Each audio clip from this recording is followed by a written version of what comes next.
I thought it'd be cool to just take a quick moment and talk about adjusting the WordPress writing settings. And there's a couple of neat options in here that I thought I'd bounce off you here. So what I'm going to do is on the left-hand side, down underneath Settings, go ahead and click on Writing. All right, that'll bring up our Writing Settings panel.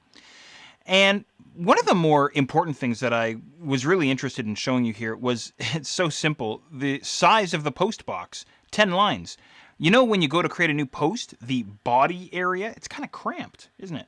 So you can crank this up to whatever you want. I'm going to blast it up to 50 lines, and then way down at the bottom, click on Save Changes. And then let me just show you this quickly here. I'm going to go back to Posts, and then Add New. And this main body area is now massive. It's huge. Maybe it's too big. Anyway, on a couple of the blogs that I run, I increased the size of mine. I think I maybe set it to 30 or something like that. Anyway, so if you want a little bit more elbow room in this sort of this writing area, especially if you have some longer posts, it's all about this option right here. I'll drop mine down to, let's do 25. How's that sound? Okay. A few other things for you here. Formatting. Convert emoticons like that and that to graphics on display. I don't know about you. I hate emoticons. Anyway, I am not a grumpy guy. I just think they look dumb. But anyway, WordPress should correct invalidly nested XHTML automatically. Not a bad idea. You might want to turn that guy on. Anyway, I'll leave mine off. I'll leave the defaults here because I don't want to mess too much. But you may want to consider that guy there. All right, now we haven't talked about the categories yet. We're getting to it. And we haven't talked about the links either, or the blog roll. But here we go.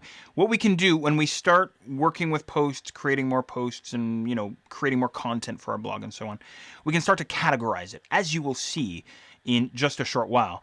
And it's asking us here, what category do we want to set as the default category for all of our posts? And right now we only have one category, which is called uncategorized, so it is selected by default. But in the future, we could come here and change this. So say, for example, I'm creating this fictitious Flash blog post. So I might have categories like, I don't know, I could have action script and animation and raster graphics, and I don't know, maybe a pile of others, right? News and updates and all kinds of junk like that. And then I could come in here and I could say, all right, if I don't set a category for my posts, then I want it to automatically be added to the news and updates category, for instance. Anyway, so you can mess with this, especially when we get into working with categories. Maybe try and remember to come back here and set this. Default link category, same kind of idea. We haven't talked about link categories yet. The default at this point is blog roll. We'll talk about that.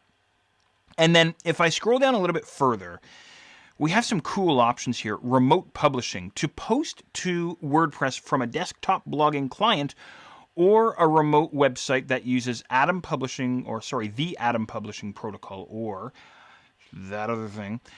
Interfaces, you must enable them below. So you can set this up. You can actually create blog posts from a desktop client if you want, or from another website. It's pretty cool. Or if you look down even further, you can create new posts via email, which is extremely awesome. And you would set up the mail server here, the login name for the email address, or the email account, I should say, the password, and so on.